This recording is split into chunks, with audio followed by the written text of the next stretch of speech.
Hi, I'm Shweta Chodavarpu, currently the product manager at 2IIM and also an alumnus from IIT Madras.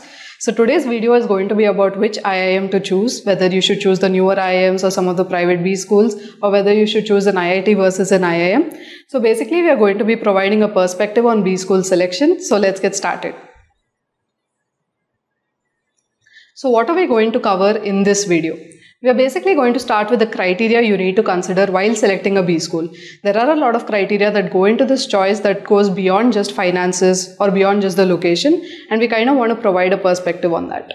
Next, we will talk about which IIM you should choose. We'll start with the older IIMs, the newer IIMs, baby IIMs, and we'll also provide a perspective on IIT versus IIM because this is a question we've been getting from a lot of aspirants.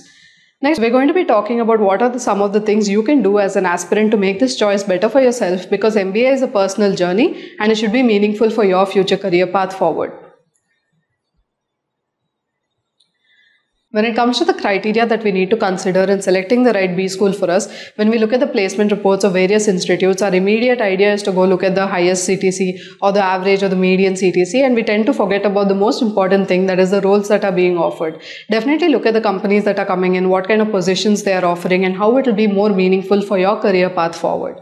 Next, we look at finances, which is an important aspect for every aspirant. Look at the fees that are being there, look at the CTC that is being offered, but also definitely when you're looking at the return on investment, don't just look at it in the next year basis or the year after that. Look at it 5 years from now, 10 years from now, where it would lead you.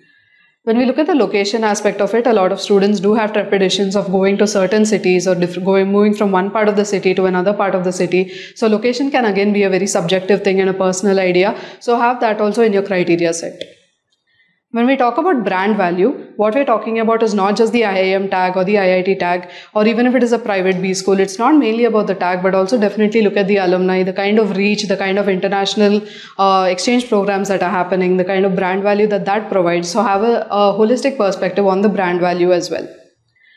When it comes to the campus experience, there's a lot more that goes into it than just the fests. Definitely look at the industrial aspect of it, what kind of speakers are coming into the college, what kind of companies are coming for outreach programs, what are the international exchange programs that are being offered, what students from various international institutes are coming to study in that institute that you're looking at. So definitely have a more total perspective on the campus experience as well. And when it comes to research and entrepreneurship, definitely have a look at this if you're someone who is looking to pursue a PhD right after your MBA, or if you're someone who wants to start their own firm. A lot of IIMs, IITs and private B schools have their own incubators, they have their own e-cells, which actually promotes this because we have a lot of great companies that have started from B schools. So definitely have a look at that as well.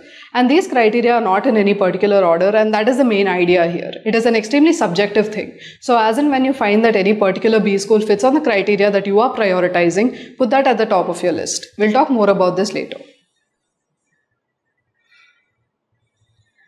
Starting this video with the old IIMs, we all know that there's no reason to spend too much time on this slide. We know that these IIMs are doing really well for themselves, and any of these colleges would be a great choice for you and your career path forward. For the purpose of this video, I've mainly mentioned the fees in lakhs and the median CTC in lakhs per annum, and we are very well aware that they have great industry outreach, they have great international placements, international exchange programs. So definitely have a look at the institute that you are shortlisted in or any of the institute that you are waitlisted in and make a choice based on that. The new IIMs is where the meat of this video is going to be, because a lot of the aspirants that are coming to us and a lot of aspirants that we have seen on various forums are faced with this dilemma between which new IIM to take, because a lot of them are comparable in terms of fees and median CTC that I've mentioned here, and they are also comparing newer IIMs to some of the IITs. So let's get started with this. Starting with IIM Shillong, although it is bracketed under the newer IIMs, we know that it is way more established than some of these other IIMs, and it is doing really well for itself. Some aspirants are also considering this alongside of IIM Indore and various other private B schools. So if you have been selected in IIM Shillong, definitely have a look at the industry details and the institute details, and definitely make the right choice when it comes to IIM Shillong. Next, we have IIM Rohtak. So IIM Rohtak has a unique feature in terms of the gender parity. I think from 2018 to 2020, they have had about 1:1 gender ratio, whereas this year the outgoing batch has had a greater number of females than male candidates. Additionally, they also have a lot more freshers as compared to the experienced candidates. When it comes to the roles that are being offered, consulting and strategy roles do seem to have a slight inclination, but they also have various domains. And that would be a common feature across all of the newer IIMs. I think except for IIM Trichy, which has kind of branded itself as a finance campus, all of these institutes do offer domains that are similar across various aspects of it. So when it comes to IIM Ranchi, one of the contending factors for a lot of aspirants was that it did not have a campus of its own, but it does currently have a campus of its own. That's not something that you need to worry about at the moment. And it is doing pretty well in terms of gender parity as well. And the roles that are mostly being offered are in sales and marketing, but again, they do have various domains coming in. So IIM Raipur again is also doing extremely well for itself on a year-on-year basis, and it is definitely growing.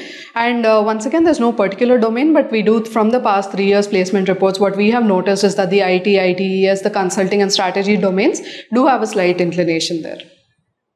IIM Trichy, as mentioned, definitely has finance, but it also has various other domains on offer, although it is very well known for finance. When it comes to IIM Kashipur, there's nothing extraordinary to mention as a specific point.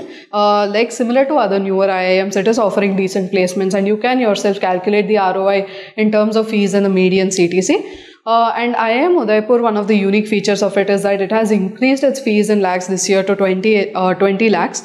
So that is something, if finance is a criteria that you're placing at the top of your criteria list, definitely have a look at that.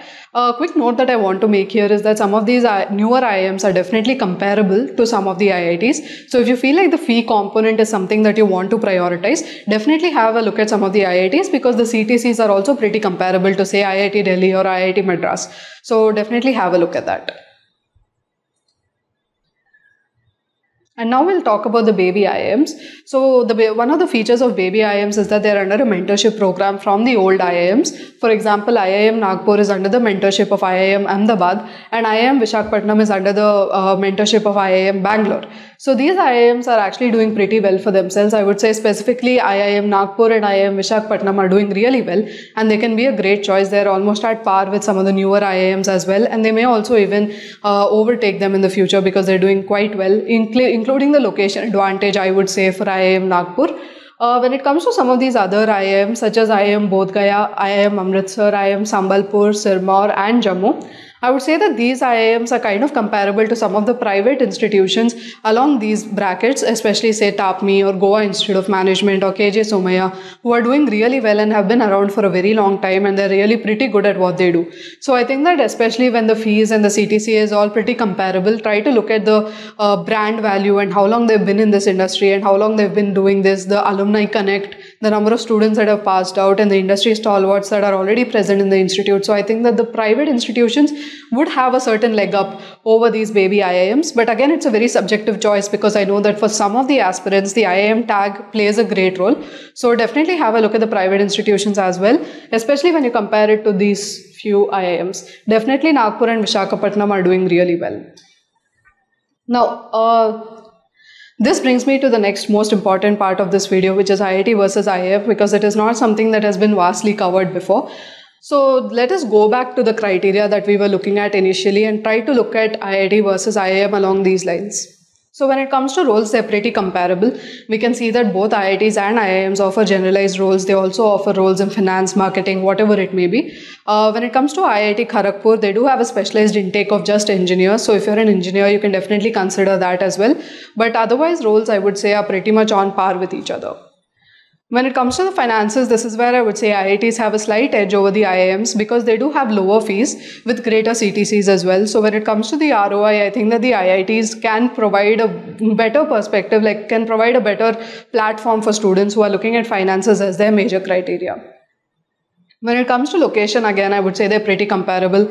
A lot of the IITs, especially as compared to the baby IIMs and all that, have been established for a very long time, and they're doing really well for each other. They have great, I would say, even brand value and greater presence, greater industry stalwarts than some of the baby IIMs. And I think, like for example, IIT Bombay and IIT Delhi are even comparable to the newer IIMs and more.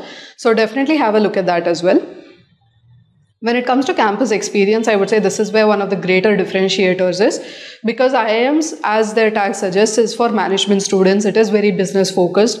So any and all activities that are conducted in the campus, whether it is fests, classes, seminars, whether it may be industry outreach or industry exchange programs, all of these things are very business focused. Whereas when it comes to IIT, you have an entire ecosystem of different domains and departments, engineering, arts, sciences. So your MBA and your B school would be a part of this huge ecosystem. So you will have a peer network that is quite unparalleled when it comes to IITs, because you will be able to reach out to people from various departments and domains and get a greater idea about other things as well.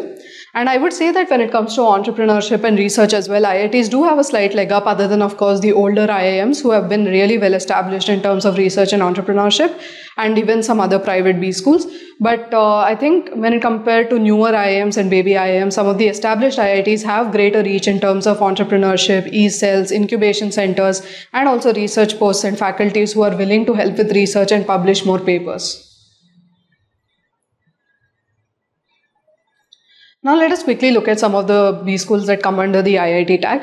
So we have IIT Kharagpur, as mentioned before. They do specifically intake engineers. So if you are an engineer, it is a great college of choice, I would say, than a lot of the newer IIMs, because the fees and the median CTC will provide a greater ROI for you. Next, we have IIT Delhi, which is also in a league of its own. It's doing extremely well, and it is performing quite better than, I would say, the baby IIMs, and is comparable to the newer IIMs, or slightly even better than some of them. IIT Bombay is definitely up there when it comes to its performance, and if you have gotten into IIT Bombay, definitely consider it. When it comes to this set, I would kind of classify IIT Bombay to be at the top, followed by IIT Delhi, IIT Kharagpur, IIT Madras, and then IIT Roorkee. So I would say that would be the list to follow in terms of ROI. So IIT Madras is also doing pretty well for itself year on year, and there are various domains on offer. So definitely you can consider that, as well as IIT Roorkee. They are also performing better. And I would say, again, when it comes to the fees, that is something that you can really consider when it comes to the finances and the median CTC. Definitely the ROI does play a role. Now we finally come to what can you do as an aspirant to make a better choice. Because ultimately, as I mentioned, the B school is going to be your journey, and it's not just about what you get from a B school, but what you'll do while you're in a B school. So that is something that you really need to keep in mind when you're actually researching these institutes and researching the choice that you're going to make. Let us start with talking to alumni. My first piece of advice would be, if you haven't created a LinkedIn profile yet, definitely get to it. Create a LinkedIn profile. Reach out to the alumnus from your institute. I would say go even beyond just your seniors or super seniors. Talk to people who have been in the industry for a while, really old alumni, like from 2008 maybe, and try to reach out to them and talk to them about how the outcome has been from their program and how they're doing now and what they have to say. Because this will provide you with really good experience and expertise regarding your institute. And say you have a certain profile that matches with some alumnus from 2-3 years ago, definitely have a talk with that person to see what you can get from this program, and it will provide you with a more meaningful perspective, I would say. Next is definitely visit the college website. So our tendency is, as soon as we visit the college website, we immediately go to the placement aspect of it. But definitely take the time to look at the ideas that are important to you. Look at the seminars being conducted. Look at the international exchange programs. Look at where you can, the fests, the committees, the clubs, because an MBA is much more than just what you're going to get from it. Next is, you can definitely contact us if you want any mentorship. You can definitely reach out to us. We have been helping a lot of aspirants make these decisions, and we'll also help put you in touch with certain other people. So if you have any queries or anything, definitely even drop them in the comment section. We'll try to help out the best way that we can. Make a pros and cons list. I think one of my favorite ways to tackle any problem is to make a pros and cons list. I've already listed down some of the criteria, and you may have criteria that go beyond what I just mentioned. So definitely open an Excel sheet, make a table, do some cross tabulation, list down the institutes in one end, list down the criteria on the other end, and kind of score each thing and see what comes out at top for you, because it is an extremely subjective choice, and this might provide a greater idea on what you want from your B school journey. I think lastly, prioritize what is right for you and make the most of it. Look at this from an holistic angle. Look at it in a way that you're approaching this to make a better life for yourself. You're going to make a better career for yourself, and this is actually going to stay with you for much longer than just the 2 years that you're going to be in a B school. So definitely look at all the aspects, look at all the criteria, take your time to do your research, talk to people, talk not just to your peers, because your peers might be as confused as you are, but talk to experts, talk to alumni, talk to some faculty even, if that that helps make a better choice. That's all from my end. Thank you so much. Definitely leave a like, drop a comment in the section below, and we can totally help you out. All the best.